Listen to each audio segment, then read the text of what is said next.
The Simple Life, Chapter 6, The Simple Needs. When one buys a bird of the bird seller, the good man tells us briefly what we must do for our new pensioner. And all that. Hygiene, food, and the rest is contained in a few words.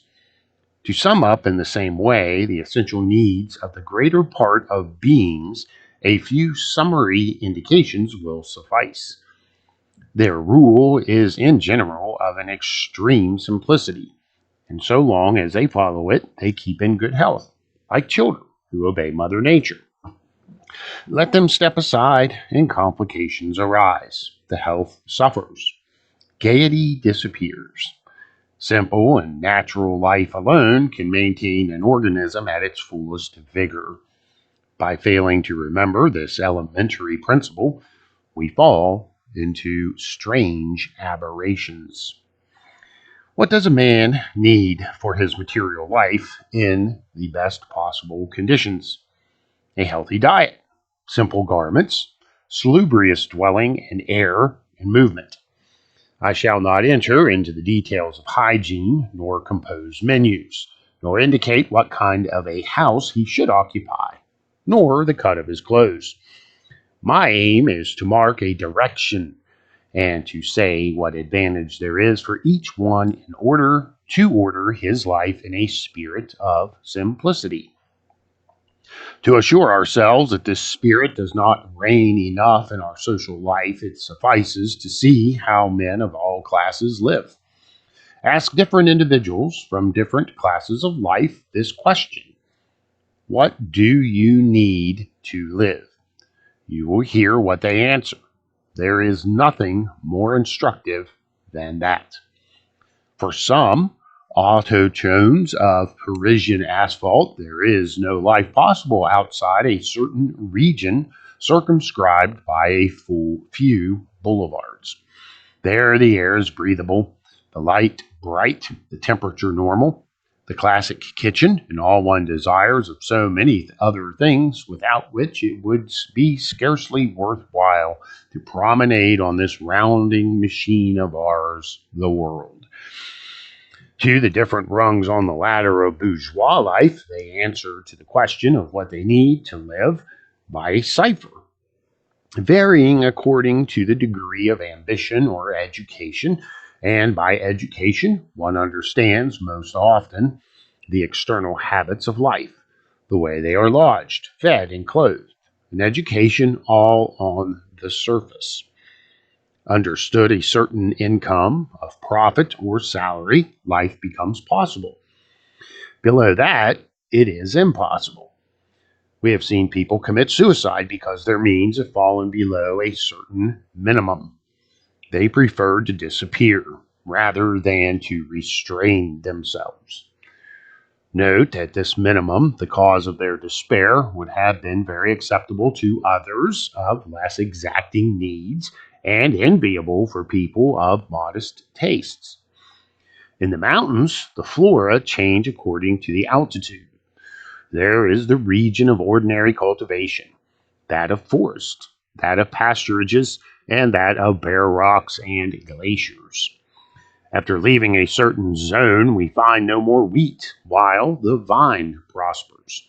The oak ceases to grow in a comparatively low plain, and the pine is pleased with considerable altitudes. Human life with its needs recalls those phenomena of vegetation. At a certain altitude of fortune, we see the financier succeed, the club man, the worldlings, and in short, all those for whom strict necessity understands a certain number of servants, equipages, as well as several domiciles in and out of the city. Next, we find the burgesses, good citizens with their clean manners and habits. We see flourishing in other regions comfortable ease, middling or modest, and of categories of exactions very unequal. Then come the small people, the artisans, the laborers, the peasants, the mass, in fact, who live hard and scantily, like the fine grass on the summits of the mountains. there where the larger specimens of the vegetable kingdom do not find nourishment. In all the different provinces of society they live, and those who grow there are men as are the rest. It seems strange that among fellow men such prodigious differences in needs could be. And here the analogy of our comparison abandons us. Plants and animals of the same family have identical needs. Human life brings us to other observations quite contrary. What conclusion shall we draw if it is not that there is a considerable elasticity in the nature and number of our needs? Is it useful? Is it favorable to the development and happiness of the individual, to the developments and happiness of society, that man should have a multitude of needs and apply himself to satisfy them? But first, we will take up again our comparison with the inferior beings. Once their essential needs are satisfied, they live contented. Is it so with human society? No. In all the degrees we encounter discontent. I accept completely here those who lack the necessaries. One could not without injustice assimilate with the discontented ones, those from whom the cold, hunger, and misery force moans. I wish to speak only of that multitude of people who live in conditions after all supportable. From whence comes their discontent? Why is it met with not only among those whose conditions, though modest, is sufficient, but again under shades of difference always more refined, up to opulence and to the summit of social conditions? They speak of a portly bourgeois who speaks of them. Those who, judging from the outside, think that, given the time during which they have devoted themselves to money making, they really ought to consider it enough. But do they themselves think so? Not the least in the world. If there are rich and contented people, be sure that they are not contented because they are rich, but because they have learned to be contented. An animal is satisfied because it has eaten. It lies down and sleeps. A man also may lie down and sleep for a certain length of time, but that does not last long. He accustoms himself to his well-being, wearies of it, and demands a greater. The appetite is not appeased in a man by his food. It comes as he eats. That may appear absurd, but it is the absolute truth. And the fact that those who complain the most are almost always the ones who would have the most reasons to declare themselves satisfied proves clearly that happiness is not attached to the number of our needs and the haste which we employ to cultivate them. Everyone is interested in penetrating this truth for himself. If he does not do it, if by an act of energy he does not manage to limit his exactions, he risks finding himself insensibly sliding down the incline of desire. The man who lives to eat, to drink, to sleep, to dress, to travel, to give himself, in fact, all that he can give himself, whether he is the parasite living in the sun, the drunken toiler, the bourgeois, servant of his stomach, the woman absorbed in her toilet, the jovial fellow of low class, or the jolly fellow of mark, or that he be simply the vulgar Epicurean, though good fellow, too docile as to material needs. That man, we say, started on the incline of desire, and that incline is fatal. Those who go down obey the same laws as the body rolling down an inclined plane, a prey to an illusion ceaselessly being renewed. They say to themselves, just a few steps more, the last toward that object below which attracts our covetousness, then we will stop. But the added velocity draws them onward. The farther they go, the less they can resist. That is the secret of the agitation, of the madness of many of our contemporaries. Having condemned their wills to the slavery of their appetites, they receive the chastisement of their works.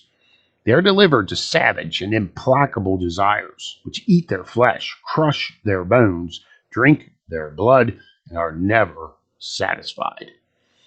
I am not preaching here a transcendent moral. I listen to the speech of life, noting in the transit a few of the truths which are echoed from all the crossroads. As drunkenness, so inventive of new beverages, found a means of quenching thirst. No, they might sooner call it the art to preserve thirst and render it inextinguishable. Does shamelessness dull the spur of our senses? No, it exasperates it and converts the natural desire into a morbid obsession, a fixed idea. Let your needs reign and entertain them. You will see them multiply like insects in the sun. The more you have given them, the more they will ask.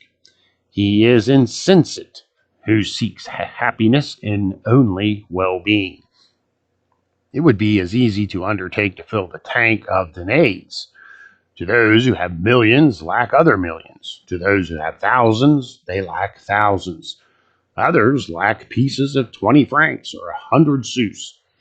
When they have a chicken in the pot, they want a goose.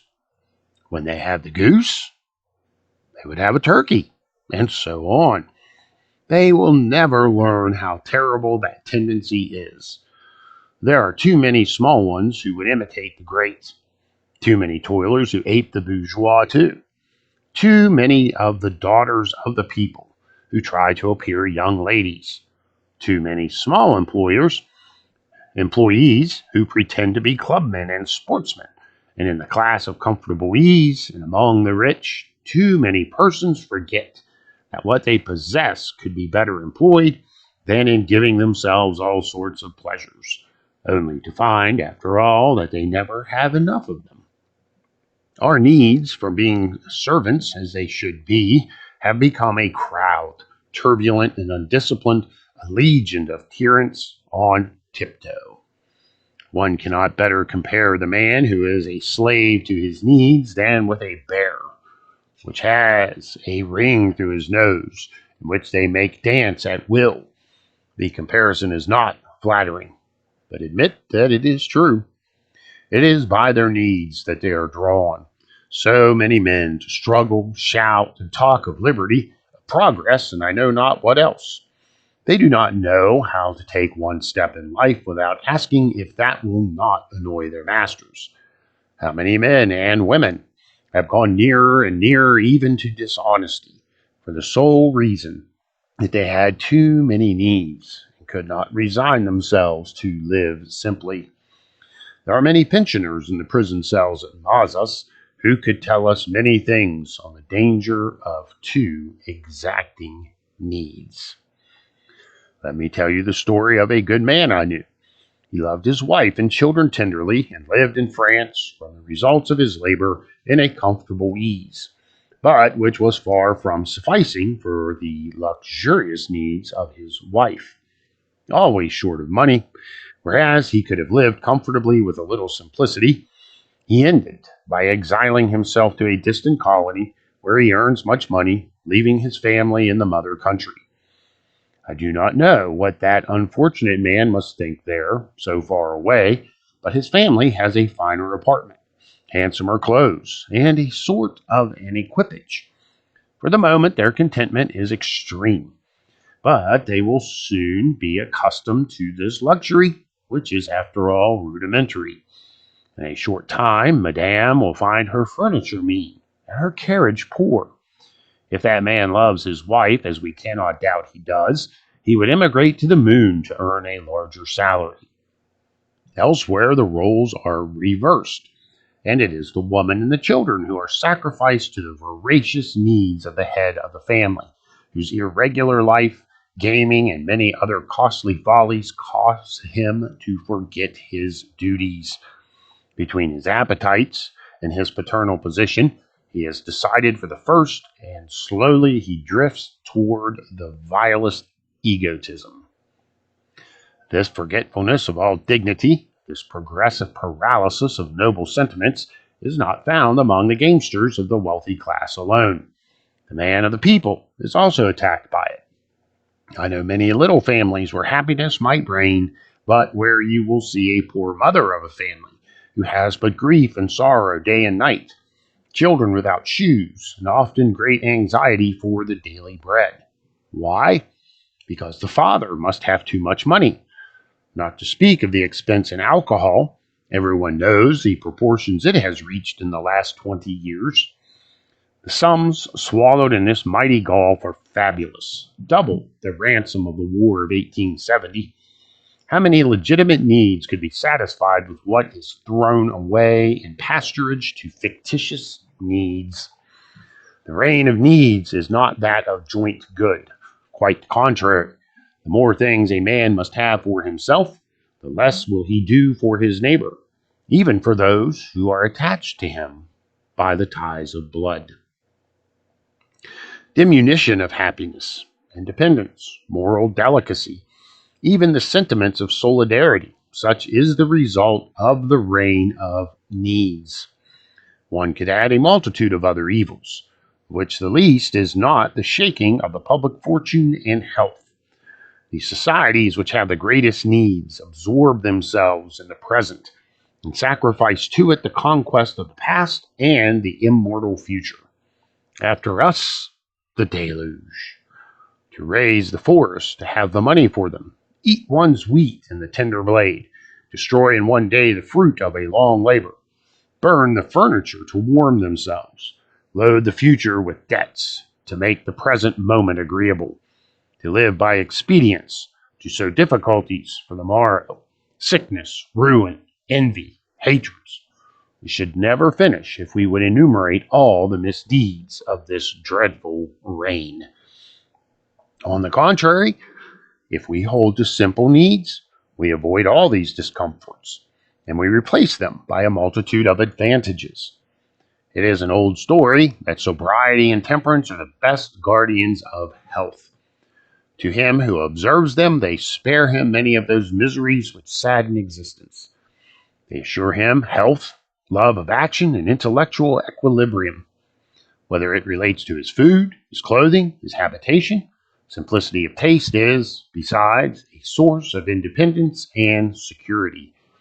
The more simply you live, the more you safeguard your future. You are less at the mercy of surprises or contrary chances. An illness or a respite from labor will not suffice to throw you on the pavement. A change of situation, even a notable one, will not unseat you. Having simple taste, it is less painful to accommodate yourself to the chances of fortune. You will remain a man while losing your position or your revenue, because the foundation on which your life rests is not your table, your cellar, your stable, your furniture, nor your money. You will not act in adversity like a nursling from whom they take his bottle or his rattle, stronger, better armed for battle, offering, like those whose heads are shaven, less hold for the adversary's hands. You will be, besides, more useful to your neighbor. You will not excite his jealousy, nor his lower appetites, nor reprobation on account of your luxury, by the iniquity of your expenses, by the spectacle of a parasitic existence, and less exacting on your own well-being, you will keep the means of working for that of others. The end of chapter 6. The Simple Life.